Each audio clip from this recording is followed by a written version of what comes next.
آخر حضرت عائشہ رضی اللہ تعالی عنہا ساری زندگی حضرت علی سے ناراض کیوں رہیں؟ حضرت علی نے حضرت عائشہ کے بارے میں ایک ایسی بات کہہ دی کہ جس کو لے کر حضرت عائشہ ان سے اتنی ناراض ہو گئیں کہ پھر ساری زندگی کبھی بات نہ کی، اور یہ ناراضگی اتنی بڑھ گئی کہ آگے جا کر ان دونوں کے بیچ ایک جنگ ہوئی کہ جس میں ہزاروں صحابی بسم اللہ الرحمن الرحیم۔ ناظرین، حضور صلی اللہ علیہ وآلہ وسلم کی سب سے چہیتی بیوی حضرت عائشہ رضی اللہ تعالی عنہا حضرت علی کی ایک بات کی وجہ سے ان سے اتنا زیادہ غصہ ہو گئیں کہ پھر ساری زندگی کبھی بھی حضرت علی سے بات نہ کی۔ وہ حضرت علی سے اتنا زیادہ غصہ رہتی کہ ان کا نام تک لینا بھی گوارا نہ کرتی۔ آخر یہی ناراضگی اتنی آگے پہنچی کہ حضرت عائشہ رضی اللہ تعالی عنہا اور حضرت علی کے بیچ ایک ایسی جنگ ہوئی کہ جسے جنگ جمل کہا جاتا ہے، اور اس میں ہزاروں صحابہ کرام کا پاکیزہ خون بہایا گیا، ہزاروں عورتیں بیوہ ہو گئیں اور ہزاروں بچے یتیم ہو گئے۔ حضرت عائشہ رضی اللہ تعالی عنہا کی زندگی میں ایک بڑا عجیب واقعہ پیش آیا، وہ یہ کہ جب اللہ کے رسول صلی اللہ علیہ وآلہ وسلم غزوہ بنی مستلق میں تشریف لے گئے تو وہاں سے واپسی پر قافلے کو الگ الگ حصوں میں بانٹ دیا۔ اب جس قافلے کے لوگ جیسے جیسے تیار ہوتے رہتے تو چلتے رہتے تھے، سینکڑوں بلکہ ہزاروں اونٹ ہوا کرتے تھے، چلتے ہوئے بھی گھنٹوں لگا کرتے تھے۔ حضرت عائشہ رضی اللہ تعالی عنہا نے سوچا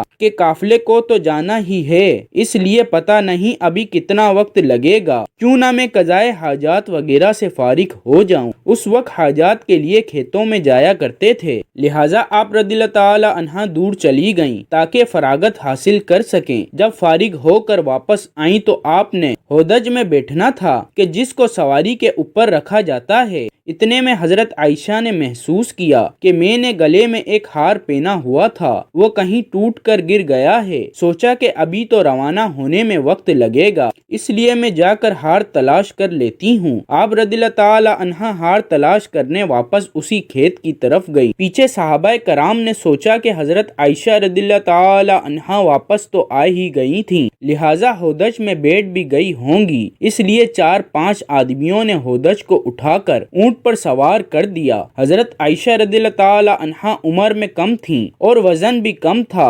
4-5 آدمی اٹھانے والے تھے تو ان کو پتہ بھی نہ چلا کہ آپ اندر بیٹھی ہیں یا نہیں۔ اب قافلے کے لوگ تو وہاں سے چلے گئے۔ جب حضرت عائشہ رضی اللہ تعالی عنہا واپس آئیں تو دیکھا کہ وہ جگہ تو خالی پڑی ہے اور قافلہ جا چکا ہے، تو حضرت عائشہ رضی اللہ تعالی عنہا بہت پریشان ہوئیں، لیکن دوسری طرف آپ کو اطمینان بھی تھا کہ جب آپ صلی اللہ علیہ وآلہ وسلم کو پتہ چلے گا کہ میں پیچھے چھوٹ گئی ہوں تو کسی نہ کسی کو ضرور بھیجیں گے، اس لیے آپ رضی اللہ تعالی عنہا وہیں پر بیٹھ گئیں۔ تھوڑی دیر بعد آپ رضی اللہ تعالی عنہا پر نیند غالب آ گئی تو آپ نے اپنے اوپر چادر ڈال لی اور سو گئیں۔ حضور صلی اللہ علیہ وآلہ وسلم کی عادت تھی کہ صحابہ کرام میں سے کسی ایک کو حکم دیا جاتا تھا کہ جب سارا قافلہ کسی جگہ سے چلا جائے تو اگر رات کا وقت ہو تو صبح کے وقت وہ صحابی وہاں آ کر دیکھیں کہ کہیں کوئی چیز چھوٹ تو نہیں گئی۔ لہٰذا ایک بدری صحابی حضرت صفوان رضی اللہ تعالی عنہ کو حضور صلی اللہ علیہ وآلہ وسلم نے اس کام پر لگایا تھا، تو وہ صحابی جب اس جگہ پر آئے تو کسی کو وہاں لیٹا ہوا پایا۔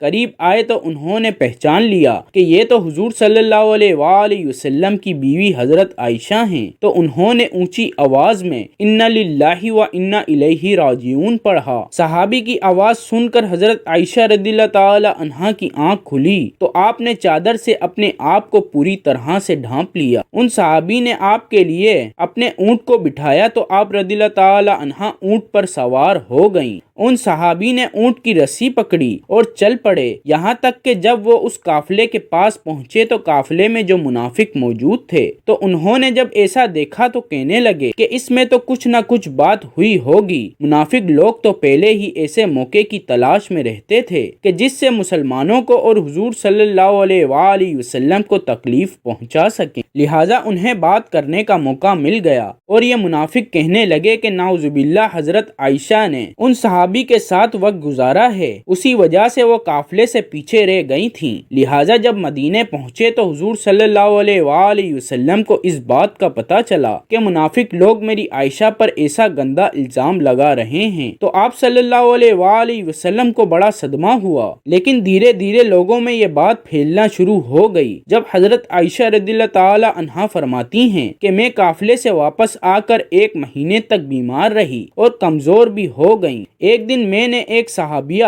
حضرت ام مستہ رضی اللہ تعالی عنہا کے ساتھ قضائے حاجات کے لیے رات کو باہر کھیتوں کی طرف نکلی۔ راستہ چلتے ایک جگہ پر ان صحابیہ کو ٹھوکر لگی تو انہوں نے اپنے بیٹے کو بد دعا کی، تو حضرت عائشہ رضی اللہ تعالی عنہ فرماتی ہیں کہ میں نے ان سے کہا کہ آپ اپنے بیٹے کے لیے بد دعا کیوں کر رہی ہیں؟ تو وہ کہنے لگی کہ اے عائشہ، کیا تمہیں پتہ نہیں کہ وہ تمہارے بارے میں کیا باتیں کرتا ہے؟ تو حضرت عائشہ نے پوچھا کہ آخر وہ میرے بارے میں کیا کہتا ہے؟ تو اس پر ان صحابیہ نے حضرت عائشہ کو ساری باتیں بتا دی کہ اے عائشہ، تمہارے بارے میں سارے شہر میں ایسی ایسی باتیں ہو رہی ہیں۔ حضرت عائشہ رضی اللہ تعالی عنہا فرماتی ہیں کہ جب میں نے یہ سنا تو میرے دل پر بہت بڑا صدمہ لگا اور جلدی سے گھر واپس آ کر حضور صلی اللہ علیہ وآلہ وسلم کا انتظار کرنے لگی۔ جب آپ صلی اللہ علیہ وآلہ وسلم مسجد سے تشریف لائے تو میں آپ کے سامنے آئی اور سلام کیا۔ آپ نے سلام کا جواب دیا لیکن چہرہ دوسری طرف پھیر لیا۔ میں دوسری طرف سے آئی مگر حضور صلی اللہ علیہ وآلہ وسلم نے اپنی نگاہیں دوسری طرف کر لیں۔ آپ کی خاموش نگاہوں نے مجھے بہت ساری باتیں سکھا دی تھیں کہ اس وقت آپ صلی اللہ علیہ وآلہ وسلم کی طبیعت پر بوجھ ہے اور آپ مجھ سے کوئی بات نہیں کرنا چاہتے۔ میں نے سوچا کہ چلو میں اپنے ماں باپ کے گھر چلی جاتی ہوں تاکہ صحیح حالات کا پتہ چل سکے کہ آخر میرے بارے میں کیسی کیسی باتیں کی جا رہی ہیں۔ تو میں نے گھر جانے کی اجازت چاہی تو آپ صلی اللہ علیہ وآلہ وسلم نے اشارے سے فرما دیا کہ ہاں چلی جاؤ۔ حضرت عائشہ رضی اللہ تعالی عنہا فرماتی ہیں کہ جب میں گھر پہنچی تو میری امی نے دروازہ کھولا۔ میں نے دیکھا کہ میری امی کی آنکھیں رو رو کر لال ہو چکی ہیں۔ پریشان چہرے کے ساتھ وہ میرے سامنے کھڑی ہیں۔ میں نے پوچھا کہ امی کیا ہوا، لیکن وہ بالکل خاموش رہیں، مجھے کوئی جواب نہ دیا اور ان کی آنکھوں سے آنسو ٹپکنا شروع ہو گئے۔ میں نے پوچھا امی میرے ابو کدھر ہیں؟ تو انہوں نے چارپائی کی طرف اشارہ کر دیا۔ میں نے دیکھا کہ میرے ابو حضرت ابو بکر صدیق رضی اللہ تعالی عنہ چارپائی پر بیٹھے قرآن پڑھ رہے ہیں۔ ایک ایک آیت پر ان کی آنکھوں سے آنسو برابر گرتے جا رہے ہیں۔ حضرت عائشہ رضی اللہ تعالی عنہا فرماتی ہیں کہ جب میں نے گھر میں بھی ایسا غم کا ماحول دیکھا تو میری طبیعت اور زیادہ پریشان ہو گئی۔ میں نے سوچا کہ اب میں کیا کروں؟ جن پر مجھے بھروسہ تھا، جو میری زندگی کے رکھوالے تھے، وہ بھی آج مجھ سے ناراض ہیں، ماں باپ بھی آج مجھ سے جدا ہیں، میں آج کہاں جاؤں گی؟ دل میں خیال آیا کہ کیوں نہ میں اپنے اللہ کی طرف متوجہ ہو جاؤں۔ اس لیے حضرت عائشہ رضی اللہ تعالی عنہا فرماتی ہیں کہ میں نے وضو کیا اور گھر کے ایک کونے کی طرف جانے لگی تو امی نے پوچھا کہ اے عائشہ کدھر جا رہی ہو؟ کیونکہ ان کو ڈر لگ رہا تھا کہ میری بیٹی پریشان ہے، ایسا نہ ہو کہ کوئی بڑا فیصلہ کر کے خود کو ہلاک نہ کر لے۔ تو فرماتی ہیں کہ میں نے امی کو کہا کہ امی میں اپنے رب کے حضور دعائیں کرنے جا رہی ہوں۔ حضرت عائشہ رضی اللہ تعالی عنہا فرماتی ہیں کہ میں نے مصلی بچھایا اور سجدے میں سر رکھ کر دعائیں مانگنی شروع کر دی کہ اے پروردگار، فریادوں کی فریاد سننے والے اللہ، تیرے مقبول بندوں پر جب بھی کوئی ایسا وقت آیا تو اے اللہ تو نے ہی ان کی مدد فرمائی۔ اے اللہ، یوسف علیہ السلام پر الزام لگایا گیا تھا تو آپ نے ایک بچے سے گواہی دلا کر انہیں بچایا۔ اے اللہ، حضرت مریم پر الزام لگایا گیا تھا تو آپ نے ہی ان کے شیر خوار بچے سے پاک دامنی کی گواہی دلوائی۔ اے اللہ، آج تیرے محبوب کی عائشہ تیرے دروازے پر حاضر ہے اور فریاد کرتی ہے کہ مجھ پر بھی تہمت لگی ہے۔ اے اللہ، تو حمیرہ کی مدد فرما، میرے شوہر نے بھی اس وقت میرا ساتھ چھوڑ دیا ہے، اب آپ کے علاوہ میرا کوئی سہارا نہیں ہے جو اس کمزور کو تسلی دے سکے۔ اے اللہ، میری مدد فرما۔ حضرت عائشہ رضی اللہ تعالی عنہا رو رو کر دعائیں کر رہی تھیں، ادھر دعائیں مانگی جا رہی تھیں اور ادھر حضور صلی اللہ علیہ وآلہ وسلم نے مسجد نبوی میں ایک مجلس مشاورت قائم کی ہوئی تھی کہ جس میں حضرت عائشہ رضی اللہ تعالی عنہا کے والد حضرت ابو بکر صدیق رضی اللہ تعالی عنہ کے علاوہ باقی سارے بڑے بڑے صحابہ کرام موجود تھے۔ حضور صلی اللہ علیہ وآلہ وسلم سب کے بیچ غمزدہ بیٹھے ہوئے تھے۔ صحابہ کرام کے چہروں پر اداسی تھی کیونکہ وہ اپنے محبوب حضور صلی اللہ علیہ وآلہ وسلم کے چہرے کو غمزدہ دیکھ رہے تھے کہ جس کی وجہ سے صحابہ کرام کی بھی طبیعت کچھ عجیب سی بن چکی تھی۔ اس لیے کچھ صحابہ کرام تو سسکیاں لے کر رو رہے تھے۔ حضور صلی اللہ علیہ وآلہ وسلم نے اپنے صحابہ کرام سے پوچھا کہ اس معاملے میں تم مجھے کیا مشورہ دیتے ہو؟ تو سب سے پہلے حضرت عمر رضی اللہ تعالی عنہ نے آگے بڑھ کر کہا، اے اللہ کے رسول، اللہ تعالی نے آپ کو اتنی عزت اور شرافت بخشی ہے کہ آپ کے بدن پر کسی گندی مکھی کو بھی بیٹھنے کی اجازت نہیں، تو جس اللہ نے آپ کو اتنا پاکیزہ بنایا ہے تو آپ کے جیون ساتھی ایسی کیسے ہو سکتی ہے کہ جس کے اندر گناہوں کی گندگی ہو؟ اس لیے مجھے تو یہ چیز بالکل جھوٹ نظر آتی ہے۔ اس کے بعد حضور صلی اللہ علیہ وآلہ وسلم نے حضرت عثمان غنی رضی اللہ تعالی عنہ سے پوچھا کہ اے عثمان، تم کیا کہتے ہو؟ تو حضرت عثمان رضی اللہ تعالی عنہ نے اس وقت نبوت کی صحبت کا حق ادا کر دیا۔ انہوں نے عرض کیا کہ اے اللہ کے رسول، اللہ تعالی نے آپ کو ایسا بنایا ہے کہ بادل آپ کے سر پر سایہ کیے رہتا ہے، آپ کا سایہ زمین پر نہیں پڑتا، کہ ایسا نہ ہو کہ کسی کا قدم آپ کے سائے پر پڑ جائے۔ جب اللہ تعالی نے آپ کے ادب کا اتنا لحاظ فرمایا کہ کسی کے قدم آپ کے سائے پر نہیں پڑ سکتے، تو یہ کیسے ممکن ہو سکتا ہے کہ کسی کو آپ کی پاکیزہ بیوی پر قابو حاصل ہو جائے کہ وہ ان کے ساتھ کچھ غلط کام کر سکیں؟ لہٰذا یہ چیز تو ہمارے وہم و گمان سے بھی باہر ہے کہ اماں عائشہ کے ساتھ ایسا کچھ ہوا ہوگا۔ ان کی باتیں سن کر حضور صلی اللہ علیہ وآلہ وسلم خاموش ہو گئے، لیکن تھوڑی دیر بعد حضور صلی اللہ علیہ وآلہ وسلم نے حضرت علی رضی اللہ تعالی عنہ سے پوچھا کہ اے علی، تم اس معاملے میں کیا کہتے ہو؟ تو حضرت علی نے عرض کیا کہ اے اللہ کے رسول، ایک بار میں نے دیکھا کہ آپ کے جوتوں پر کچھ گندگی لگ گئی تھی، لیکن آپ صلی اللہ علیہ وآلہ وسلم کو تو اس کی خبر نہیں تھی، اس لیے آپ نے جب ان جوتوں کو پہننا چاہا تو اللہ تعالی نے حضرت جبرائیل کو بھیج کر آپ کو اطلاع فرما دی کہ آپ کے جوتوں میں کچھ گندگی لگی ہوئی ہے۔ تو اے اللہ کے رسول، جب جوتوں پر گندگی لگی ہوئی تھی تو آپ کو بتا دیا گیا، تو اگر آپ کے گھر والوں کے ساتھ کوئی ایسا معاملہ ہوتا تو آپ کو کیوں نہ بتایا جاتا؟ اس لیے مجھے یہ بات کچھ ٹھیک نظر نہیں آئی۔ حضور صلی اللہ علیہ وآلہ وسلم پھر سے خاموش ہو گئے۔ حضور صلی اللہ علیہ وآلہ وسلم کی اداسی دیکھ کر حضرت علی رضی اللہ تعالی عنہ دوبارہ کہنے لگے کہ اے اللہ کے رسول، اگر آپ کی طبیعت بہت زیادہ غمزدہ ہے تو آپ چاہیں تو عائشہ کو طلاق دے دیں، آپ کے لیے بیویوں کی کون سی کمی ہے؟ اللہ تعالی آپ کو کوئی اور جیون ساتھی عطا فرما دیں گے۔ ان کی یہ بات سن کر حضرت عمر رضی اللہ تعالی عنہ تڑپ اٹھے اور کھڑے ہو کر کہنے لگے کہ اے اللہ کے رسول، آپ یہ اشارہ فرمائیں کہ عائشہ سے نکاح آپ نے اپنی مرضی سے کیا تھا یا آپ کو اللہ نے کہا تھا کہ عائشہ سے نکاح کرو؟ تو حضور صلی اللہ علیہ وآلہ وسلم نے انگلی آسمان کی طرف اشارہ کر کے بتا دیا کہ یہ حکم مجھے اللہ کی طرف سے دیا گیا تھا کہ عائشہ سے نکاح کرو۔ تو اس پر حضرت عمر رضی اللہ تعالی عنہ فرمانے لگے کہ اے اللہ کے رسول، اب آپ مجھے چھوڑ دیجئے اور ان منافقوں کو چھوڑ دیجئے، میری تلوار جانے اور ان منافقوں کی گردن جانے۔ وہ اللہ کی پسند کی عورت کے بارے میں ایسی باتیں کر رہے ہیں، میں ان سبھی کی گردنیں اڑا دوں گا۔ حضور صلی اللہ علیہ وآلہ وسلم نے اس وقت حضرت عمر کو محبت کی نگاہوں سے دیکھ کر حضرت عمر کے غصے کو ٹھنڈا کیا، دل سے گویا کہ اللہ کے رسول حضرت عمر سے کہہ رہے ہوں کہ اے عمر، اللہ تیرا نگہبان ہو، تو نے میرے غم کو ہلکا کر دیا۔ حضرت عمر کی یہ بات سن کر حضور صلی اللہ علیہ وآلہ وسلم کی طبیعت کو اطمینان آ گیا اور پھر آپ صلی اللہ علیہ وآلہ وسلم مجلس سے اٹھ کر گھر چلے گئے۔ تھوڑی دیر بعد حضور صلی اللہ علیہ وآلہ وسلم حضرت ابو بکر رضی اللہ تعالی عنہ کے گھر گئے تاکہ معلوم کریں کہ میری عائشہ کس حال میں ہے،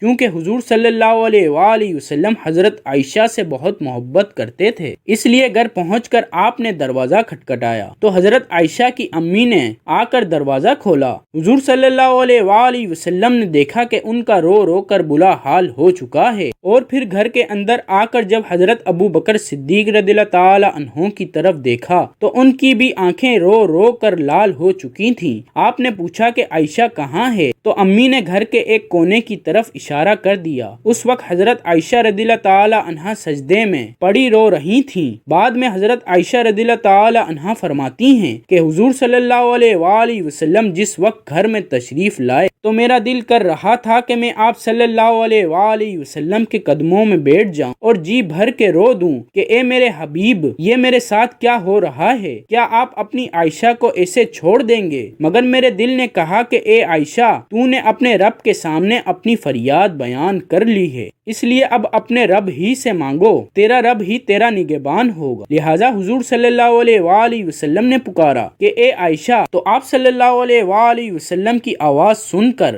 حضرت عائشہ نے سجدہ پورا کیا اور آ کر چارپائی پر خاموشی سے بیٹھ گئیں۔ حضور صلی اللہ علیہ وآلہ وسلم قریب ہی بیٹھے ہوئے تھے۔ آپ نے بہت پیار سے سمجھاتے ہوئے کہا کہ اے عائشہ، اگر تجھ سے حقیقت میں کوئی ایسی غلطی ہو گئی ہے تو اپنے رب سے معافی مانگ لے، تیرا رب گناہوں کو بہت معاف کرنے والا ہے۔ تو حضرت عائشہ رضی اللہ تعالی عنہا فرماتی ہیں کہ اس وقت تک تو میں صبر کے ساتھ بیٹھی رہی، لیکن جب آپ صلی اللہ علیہ وآلہ وسلم سے یہ بات سنی تو میرے برداشت کے باندھ ٹوٹ گئے اور میری آنکھوں سے آنسو بہنے لگے۔ میں بیٹھی رو رہی تھی مگر خاموش تھی۔ آخر روتے ہوئے میں نے کہا کہ اے اللہ کے رسول، میں وہی بات کہوں گی جو یوسف علیہ السلام کے والد حضرت یعقوب علیہ السلام نے کہی تھی کہ میں اپنا درد صرف اپنے رب سے بیان کرتا ہوں، کیونکہ اے اللہ کے رسول، آج اگر میں کہوں گی کہ میں نے ایسا غلط کام نہیں کیا ہے تو آپ لوگ میری بات نہیں مانو گے، اور اگر کہہ دوں گی کہ میں نے ایسا کام کیا ہے تو آپ لوگ فوراً میری یہ بات مان جائیں گے۔ اس لیے میں اپنے اللہ ہی سے فریاد کرتی ہوں، وہی میرے لیے کوئی نجات کا راستہ نکالے گا۔ حضرت عائشہ رضی اللہ تعالی عنہا فرماتی ہیں کہ میں نے یہ الفاظ کہے اور پھر حضور صلی اللہ علیہ وآلہ وسلم کے چہرے کی طرف دیکھا تو آپ صلی اللہ علیہ وآلہ وسلم کے ماتھے پر پسینے کے قطرے تھے اور آپ کے اندر وہ حسین کپکپی دیکھی جو وہی نازل ہوتے وقت ہوا کرتی تھی۔ پھر اچانک آپ صلی اللہ علیہ وآلہ وسلم پر وحی کی کیفیات طاری ہونے لگی اور آپ صلی اللہ علیہ وآلہ وسلم نے اپنے اوپر چادر ڈال لی۔ حضرت عائشہ رضی اللہ تعالی عنہا فرماتی ہیں کہ میں آرام سے بیٹھی تھی، دل میں خیال آ رہا تھا کہ اللہ تعالیٰ آپ صلی اللہ علیہ وآلہ وسلم کو خبر کر دیں گے یا نیند میں کوئی خواب دکھا دیں گے کہ میں بے گناہ ہوں، مگر میرے ماں باپ اس وقت بہت زیادہ پریشان تھے۔ میں نے اپنے والد کو دیکھا کہ وہ تڑپ رہے تھے کہ وہی نازل ہو رہی ہے، پتہ نہیں میری بیٹی کی قسمت کا کیا فیصلہ ہو۔ والد کی آنکھوں میں بھی آنسو تھے اور امی بھی رو رہی تھی۔ تھوڑی دیر بعد حضور صلی اللہ علیہ وآلہ وسلم نے چہرے سے کپڑا ہٹایا تو آپ صلی اللہ علیہ وآلہ وسلم کا چہرہ 14ویں رات کے چاند کی طرح چمک رہا تھا۔ حضرت عائشہ رضی اللہ تعالی عنہا فرماتی ہیں کہ اس وقت جب میں نے آپ کے چہرے پر خوشی کے آثار دیکھے تو میں سمجھ گئی کہ اللہ تعالی نے میری برات نازل فرما دی ہے۔ حضور صلی اللہ علیہ وآلہ وسلم نے ارشاد فرمایا کہ اے عائشہ مبارک ہو، اللہ کا کلام آیا ہے کہ تو بالکل بے گناہ ہے۔ حضرت عائشہ رضی اللہ تعالی عنہا فرماتی ہیں کہ اس وقت میری امی کہنے لگی کہ اے عائشہ اٹھو اور حضور صلی اللہ علیہ وآلہ وسلم کا شکریہ ادا کرو، لیکن حضرت عائشہ فرمانے لگی کہ اس وقت میری توجہ صرف اور صرف اللہ کی طرف تھی، تو میں نے کہا کہ میں کسی کا بھی شکریہ ادا نہیں کروں گی، بلکہ میں تو اپنے اللہ کا شکریہ ادا کروں گی، اسی نے تو آج مجھے بچایا ہے، آپ سب لوگوں نے تو مجھے چھوڑ دیا تھا۔ اللہ نے حضرت عائشہ کی پاک دامنی میں پوری 18 آیتیں نازل فرمائی۔ یہی نہیں کہ صرف حضرت عائشہ کو بے گناہ فرمایا، بلکہ اللہ نے حضرت عائشہ سے فرمایا کہ اے عائشہ، تمہیں اتنے دنوں تک جو تکلیفوں میں رہنا پڑا، اس کے بدلے میں تمہارے لیے مغفرت اور بڑے اجر کا وعدہ کرتا ہوں۔ ناظرین، اس کے بعد حضرت عائشہ رضی اللہ تعالی عنہا پھر سے حضور صلی اللہ علیہ وآلہ وسلم کے گھر میں آ کر رہنے لگی، لیکن حضرت عائشہ رضی اللہ تعالی عنہا کو ساری زندگی حضرت علی سے ایک شکایت رہی، کیونکہ جس وقت مسجد میں حضور صلی اللہ علیہ وآلہ وسلم نے سبھی صحابہ کرام کو جمع کر کے حضرت عائشہ کے بارے میں مشورہ لیا تھا تو سبھی بڑے بڑے صحابہ کرام نے حضرت عائشہ کی پاک دامنی کی گواہی دی تھی، اور آخر میں حضرت علی نے بھی حضرت عائشہ رضی اللہ تعالی عنہا کی پاک دامنی کی گواہی دی تھی۔ لیکن جب حضرت علی رضی اللہ تعالی عنہا نے حضور صلی اللہ علیہ وآلہ وسلم کو بہت زیادہ اداس دیکھا تو یہ بات بھی کہہ دی کہ اے اللہ کے رسول، اگر آپ کو عائشہ پر شک ہے تو آپ عائشہ کو طلاق دے دیں، ان کی جگہ آپ کسی دوسری لڑکی سے شادی کر لیں۔ تو یہ بات جب حضرت عائشہ کو پہنچی کہ انہوں نے حضور صلی اللہ علیہ وآلہ وسلم کو مجھے طلاق دینے کا مشورہ دیا ہے تو حضرت عائشہ پھر حضرت علی سے اتنا زیادہ غصہ ہو گئی کہ ساری زندگی کبھی بھی ان سے بات نہ کی۔ اللہ تعالی ہمیں دین کی مکمل سمجھ نصیب فرمائے، آمین۔ ناظرین، کمنٹ باکس میں اللہ تعالی کے 99 ناموں میں سے ایک نام ضرور ٹائپ کریں۔